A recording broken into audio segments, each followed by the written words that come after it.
Bon, je passe au remontage des carters. On va commencer par le côté volant. Je viens de serrer mon écrou de volant bien grâce à ça que vous avez déjà vu, ma clé bloc volant. Ça m'a pris rien du tout pour le faire et c'est hyper utile. Et regardez, ça bloque vraiment bien, puis ça s'appuie sur le cale-pied. Et pour desserrer, c'est pas compliqué. On fait tourner un peu, et cette fois on le met en dessous du cale-pied. Et là, on peut desserrer. Alors, pour le remontage des carters, il me faut les 3 carters, les 3 joints. L'autre, je l'ai derrière, il est en vrac, alors je vais le mettre, je vais le coller avec. On pourra le changer plus tard.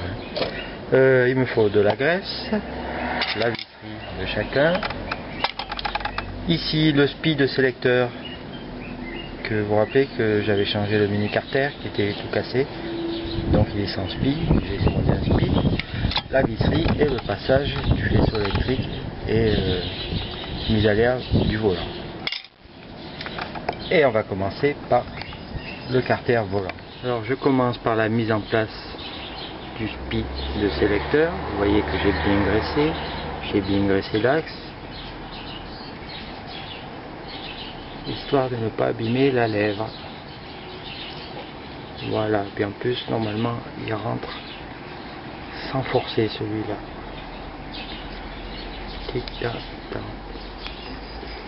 Il faut un petit bout de tube.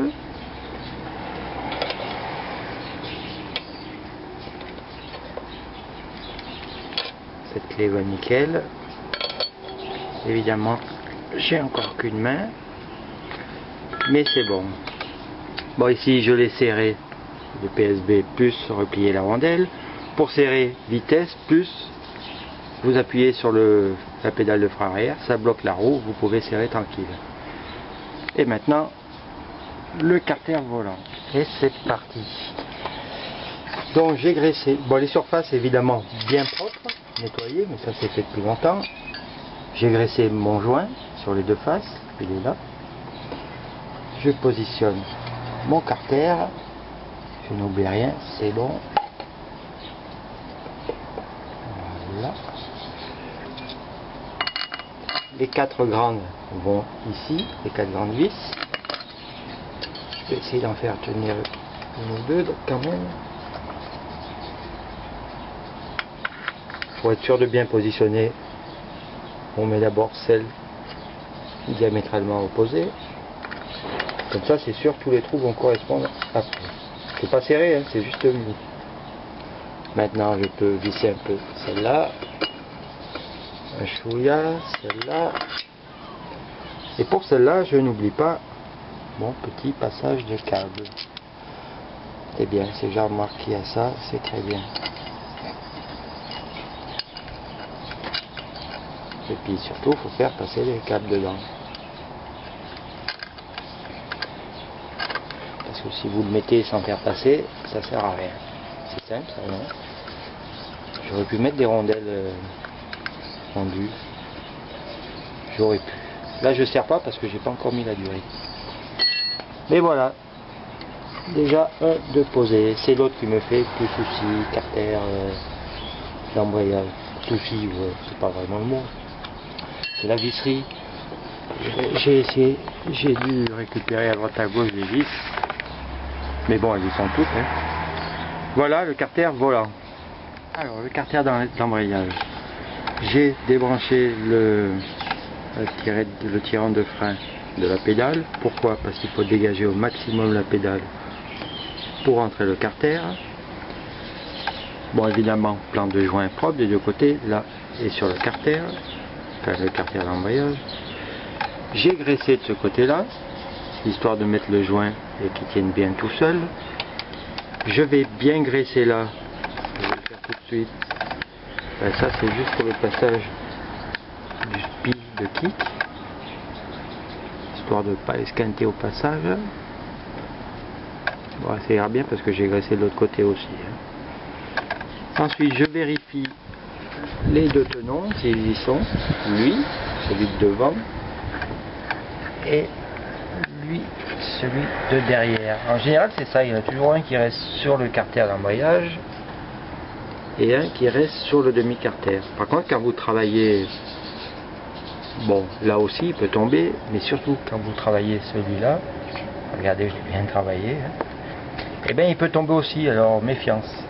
En tout cas là ils tiennent bien. Et maintenant je mets mon beau joint tout neuf et remontage. Alors pose du joint, pareil pour baisser la pédale, et la graisse va permettre de le faire tenir tout seul. Le positionnement c'est bon, les trous ça correspond, sauf celui-là.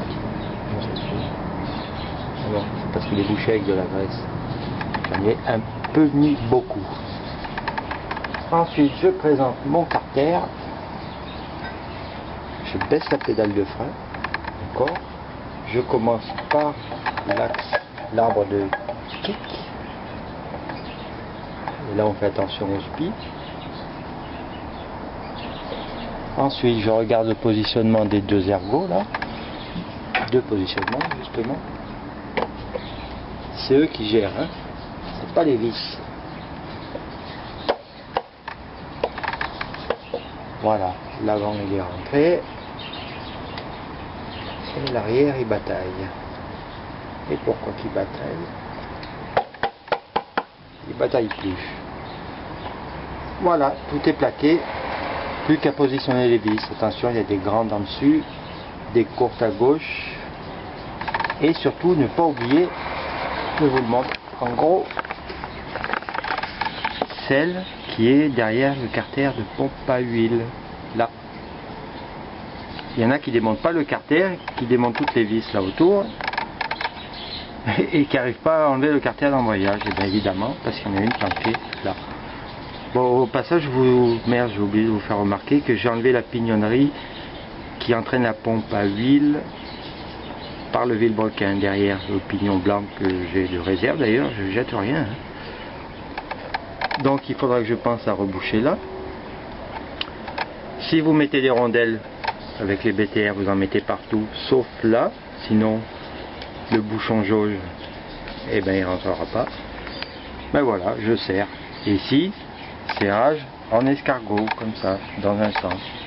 Alors pour la pompe à huile de l'autolube, moi vous avez vu, j'ai désactivé, donc je dois bien boucher ça, ça, ça, et l'arrivée sur le carbu, ça c'est fait. Ensuite ce que j'ai fait, je l'ai désactivé en la laissant monter, mais surtout en enlevant donc ce pignon, en prise directe sur le pignon de sortie de bilot, le clips et l'axe. Donc en gros, ma pompe reste là, mais sans tourner, alors qu'il y en a qui laissent tout le bazar, et la pompe tourne à sec, et à mon avis elle est vite grillée. Donc voilà, elle est bonne. Et sur mes autres machines c'est pareil. Bon, maintenant j'ai graissé là pour le carter de pompe à huile. Je pose le joint, voilà, j'ai graissé de l'autre côté aussi, et il n'y a plus qu'à mettre les vis. Et vous avez vu, j'ai tellement graissé que ça tient tout seul. Au fait, alors ça c'est serré, c'est tout bon. Là je vais mettre le bouchon. Bing bang boom. Alors les grandes c'est là, là, là, là, là. Les autres c'est tout des normales. Bon allez, je pose mon carter. Ben voilà, c'est tout pratiquement terminé. Me manque guidon, mais ça je pourrais pas le faire. Réservoir, il est quasiment prêt, je vais vous montrer comment on fait pour le monter, mais sans plus. Aisselle, elle est prête. Hein, je vous montre réservoir aisselle, le guidon. Ben, de toute façon après c'est pas trop compliqué, hein. On met les poignées, les câbles et basta. Donc je vous montre réservoir pas fonctionnel aisselle, et ça ira.